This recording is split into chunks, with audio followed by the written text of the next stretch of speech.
So welcome friends. Good morning, good afternoon, good evening from wherever you're joining. Thanks for joining. Today we have an exciting session with my friend Paul Wilkinson. You have probably seen him on the social media a lot. He's a very active and avid follower and user of social media.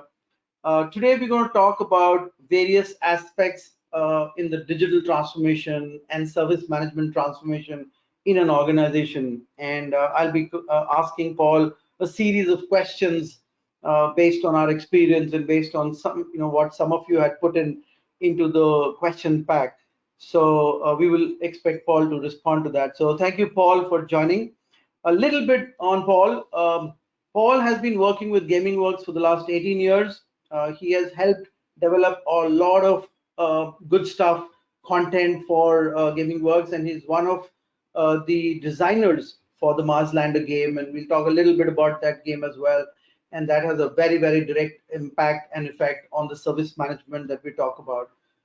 He's also a very senior speaker. He's spent a lot of effort on speaking on ITSMF and various forums. And also on a nice note, he's also been a cartoonist and used a lot of his creative self into following those images for the rest of us to really cherish. So thank you, Paul, for your time and welcome to this session. Thank you for inviting me. I'm looking forward to hearing the questions. Yeah, thank you, Paul. Okay, so let's move to the next question, Paul. And again, this is coming again and again. And you did talk about the guiding principle. The first principle is focus on value. But again, coming to specific demonstration of value, could you give us some insight on how organizations are now using ITIL4 and maybe other areas? How do they demonstrate more value to the customers? Yeah, that's another good question.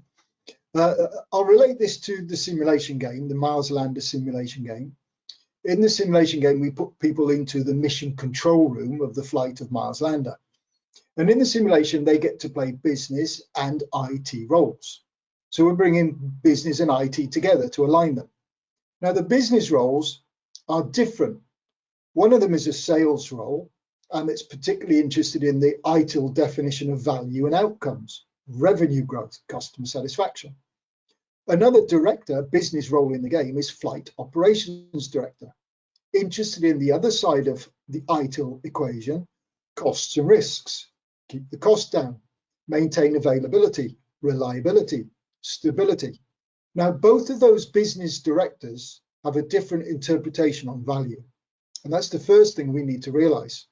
Different business people see value differently. Now, when we put them in the simulation game, these business people give us lots of demands and opportunities.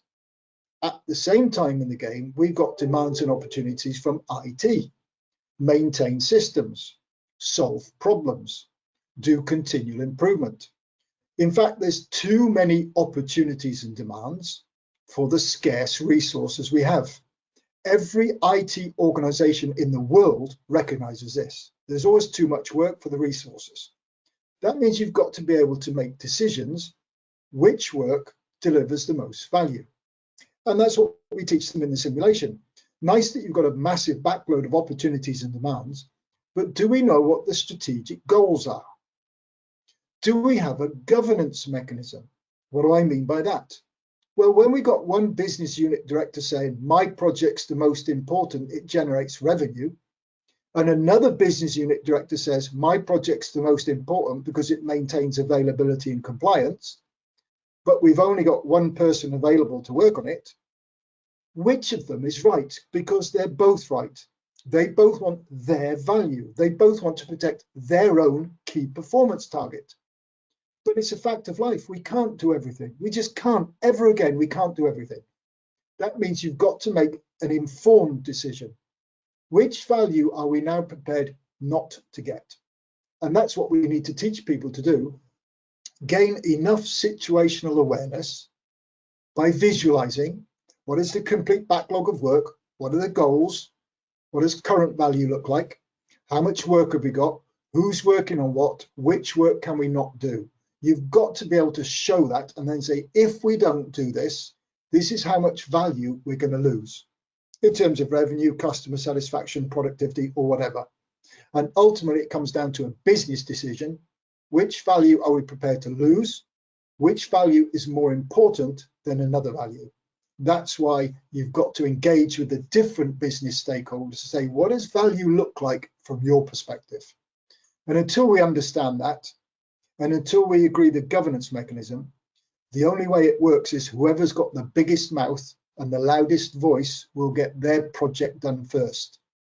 And it probably has no relation back to strategic business value. Yeah, thanks, Paul. It's an interesting proposition. But I had the opportunity and the honor to attend the Marslander game. It was a very interesting session. What you just said really got demonstrated there in terms of how we can see the interaction and the intervention and the communication, and also, as you said, that's where the whole leadership also gets demonstrated. So it was a great game, and I understand where the value is coming from. So thank you for that.